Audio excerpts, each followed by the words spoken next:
It's not rejection, it's realignment. They didn't leave to hurt you, my love. They left so you could finally see it was never about you. For so long, I made every ending mean something about me, my worth, my beauty, my effort. I thought if I said one more thing, stayed one more day, I could fix it. Psychologists call this personalization. It's when you start taking responsibility for someone else's behavior. Spirit calls it misplaced ownership. Because love isn't a project, it's a pattern. And you can't heal someone else's unreadiness by overfunctioning your way through their avoidance. You waited for the text that never came. You replayed the conversation, searching for what you missed.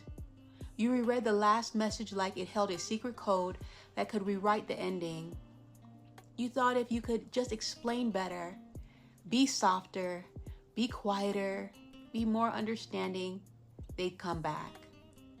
That's a silent bargaining between your hope and your heartbreak. But clarity isn't punishment. It's mercy wearing truth's voice.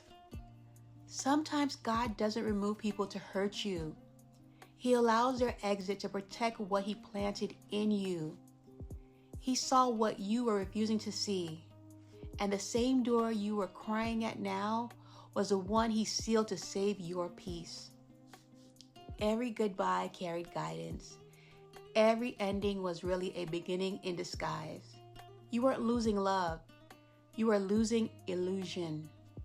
And when illusion leaves, the room feels empty for a while.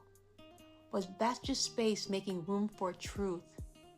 If that truth hits your chest, pause right here. Don't run from it. Breathe through it.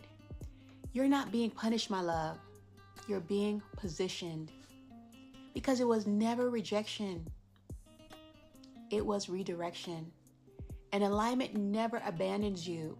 It meets you where peace begins. Here's a small move this week. When something falls apart, pause before you label it rejection. Say aloud, maybe this isn't rejection, maybe it's release. That one line keeps your peace from sprinting out the door with your ego chasing behind it. Here's your larger move. Stop chasing closure from people who never had the capacity to carry your healing. Their exit was your evidence. If they could have stayed, they would have. You don't have to run after what God already resolved. If that line hits you in your chest, pause, don't scroll, just breathe. That's clarity doing her job. And if you felt that tug in your spirit, type clarity in the comments. Because every soul has stood right here before they found peace. Be honest, my love. Have you ever replayed a story trying to make their leaving make sense? I have. We scroll through memories like chapters we want to rewrite, as if one more thought could change the ending. But closure doesn't come from explanation. It comes from acceptance.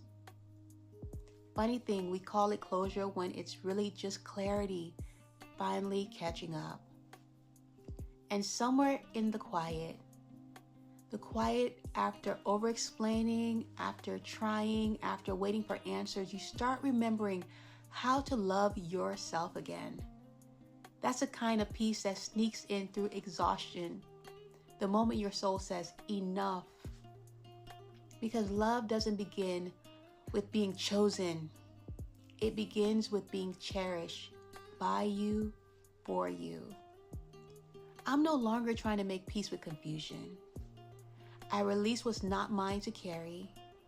I was never the problem. I was the lesson. And once you and I learn the lesson, our class ends. Some semesters were long, but baby, we graduated with honors. No one ever tells you detachment is sacred. It's not cold. It's clarity. It's how God clears a room before elevation.